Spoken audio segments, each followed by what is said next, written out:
Now, I'll be the first to say, when it comes to all kinds of music, it's about the artistry for me.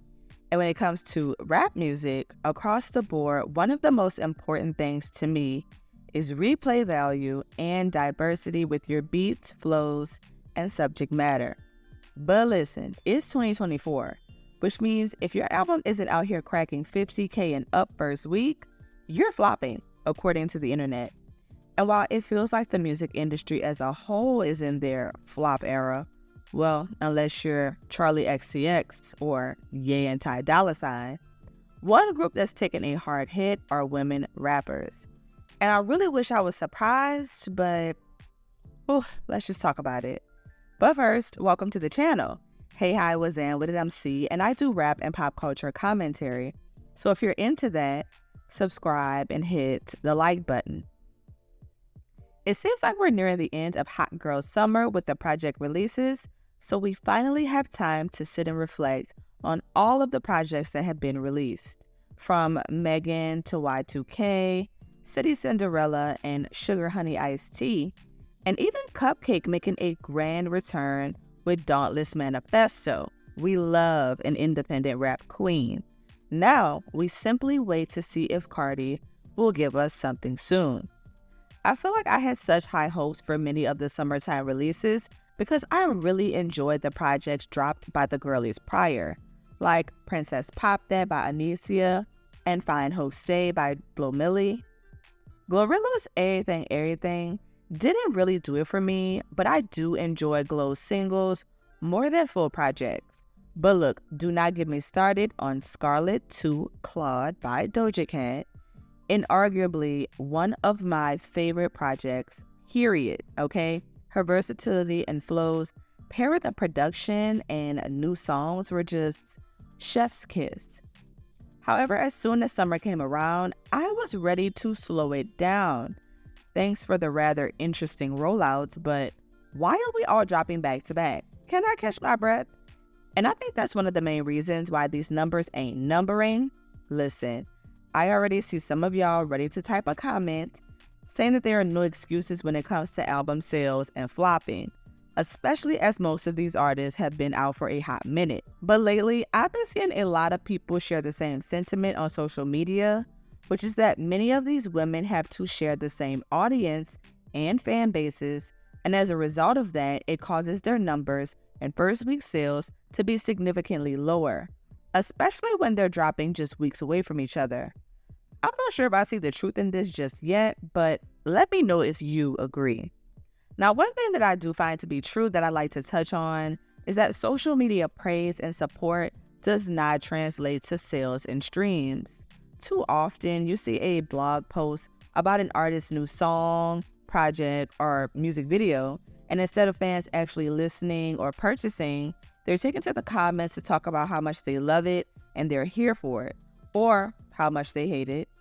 But I do give props to the audiences that organize Twitter communities and station heads to help support their faves. It's just that everyone doesn't have that. Which is why, as much as digital media has been able to help artists, it hinders them a bit as well.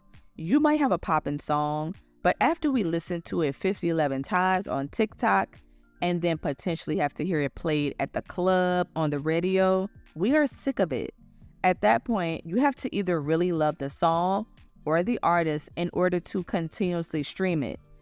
Because by next week, we all have moved on to whatever else is new. Not to mention, album replay value is at an all-time low for both men and women in rap. At least to me, a lot of the projects this year either had way too much filler or every single song sounded the same. I'm all for a signature sound and style, but give me a little something to work with. But I also aim to find albums I can listen to all the way through. I can count most of the projects that I listened to fully this year and then went back to replay. Tizo Touchdowns, How Do You Sleep at Night, Cole Bennett's Lyrical Lemonade album, All Is Yellow, Tia Corinne's Almost There, Don Tolliver's Hearthstone Psycho, Schoolboy Q's Blue Lips, Boss Man D-Lo's Mr. Beat the Road, yes, even if every song sounds the same, and Lotto's Sugar Honey Iced Tea. Now, I did replay a few songs on Megan, City Cinderella, and even Y2K, but I found myself skipping through them a little bit more or just not wanting to revisit them as often. So I can only imagine that for every fan base that consistently streams an album, purchases, and then also goes the extra mile with copying merch, tickets, the whole nine, there are people who play a project one time and they are tired of it.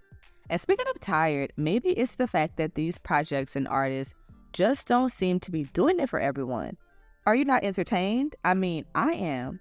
But in a way, I'm yearning for something a little different in the mainstream arena.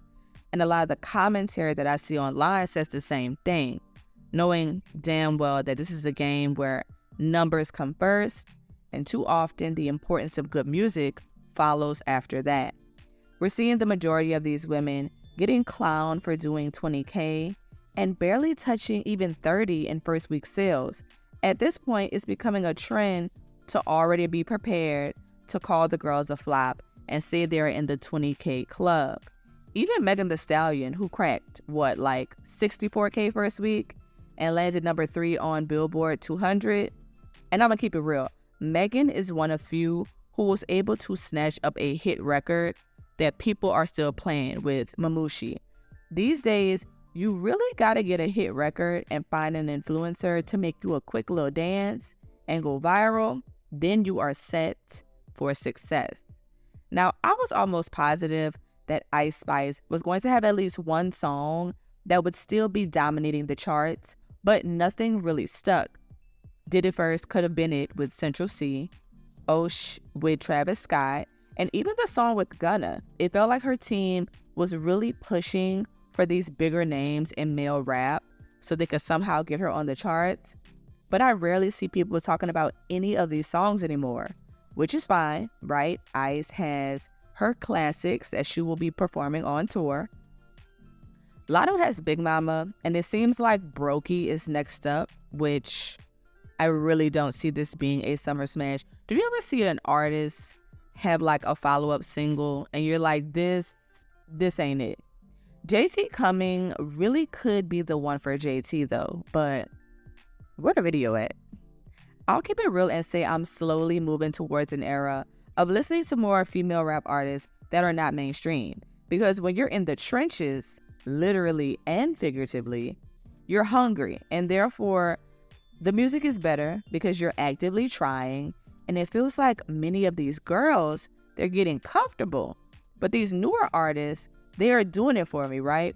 And to be honest, I'm really loving the women with a more grittier sound right now. Lately, you can catch me listening to Mellow Bugs and Star Bands. Chicago is killing it right now. Every few years, they have a really solid wave of rap talent that pops out, and I really feel like it's the ladies' turn right now. I also enjoy Scarlett, but I feel like she could be making way better songs. It feels like she's being pushed to do these catchy little TikTok viral songs like everyone else.